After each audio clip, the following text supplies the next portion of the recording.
नमस्कार प्रिय बच्चों, युगों का दौर के अंतर्गत आज हम भारत के प्राचीन रंगमंच के बारे में जानेंगे। तो देखिए, रंगमंच अपने मूल में संबद्ध विचारों और विकास में पूरी तरह स्वतंत्र था। और रंगमंच का जो हम उद्गम पाते हैं वो ऋग्वेद से पाते हैं।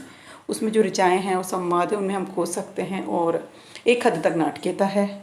रामायण महाभारत के नाटकों का उल्लेख है, कृष्ण लीला से संबंधित गीत हैं, संगीत, नृत्य, मतलब ये सब कहने का अर्थ यही है कि रंगमंच के आधारभूत तत्व हमें यहाँ से मिलते हैं। और रंगमंच की कला पर रचित नाट्यशास्त्र को ईसा की 3री शताब्दी की रचना कहा जाता है। ईसा की 3री शताब्दी, इसको आप अधोरेखांकित कर लीजिए, यह है ईसा की 3री शताब्दी की रचना कहा जाता है। और ऐसे ग्रंथ की रचना तभी हो सकती है जब नाट्य कला पूरी तरह विकसित हो जाए और नाटकों की सार्वजनिक प्रस्तुति आम बात हो। तो कहने का मतलब इस समय तक ये सब चीज़ें होने लगी होंगी।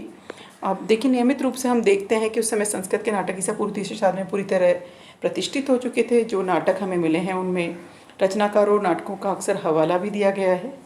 एक नाटक है भास, नाटककार हुए हैं उस समय भास। देखिए, ये नाटककार हुए हैं प्रसिद्ध भास। और इस शताब्दी के आरंभ में 13 नाटकों का एक संग्रह खोज में मिला है। प्राचीनतम नाटक जो है संस्कृत के नाटकों में प्राचीनतम अश्वघोष के हैं।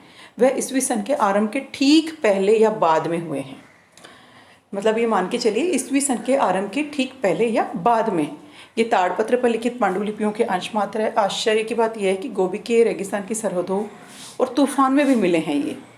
तो अश्वघोष धर्मपरायण बुद्ध हुए हैं और बुद्ध चरित नाम से बुद्ध की जीवनी लिखी है। ग्रंथ बहुत ही प्रसिद्ध हुआ, बहुत समय पहले भारत, चीन और तिब्बत में बहुत लोकप्रिय हुआ है। यूरोप के प्राचीन भारतीय नाटकों के बारे में पहली जानकारी 1789 में हुई, जब कालिदास ने शकुंतला, कालिदास जी का जो अभिज्ञान शाकुंतलम है उसका विलियम जोन्स ने अनुवाद प्रकाशित किया। विलियम जोन्स हमें पता ही है, बहुत बड़े विद्वान हैं और उन्होंने जर्मन, फ्रेंच, डैनिश, इटालियन आदि भाषाओं में इसके अनुवाद हुए। गेटे पर भी इनका गहरा प्रभाव पड़ा और शकुंतला की अत्यधिक प्रशंसा की गई इसमें। कालिदास को संस्कृत साहित्य का सबसे बड़ा कवि और नाटककार माना गया। ये हम भी जानते हैं कि वो बहुत ही ख्यातनाम साहित्यकार और नाटककार हुए हैं। इस समय उनका समय अनिश्चित है, पर संभावना यही है कि 4ठी शताब्दी के अंत में गुप्त वंश में चंद्रगुप्त द्वितीय, विक्रमादित्य के शासनकाल में उज्जैनी में माना जाता है। वे दरबार के 9 रत्नों में से एक थे।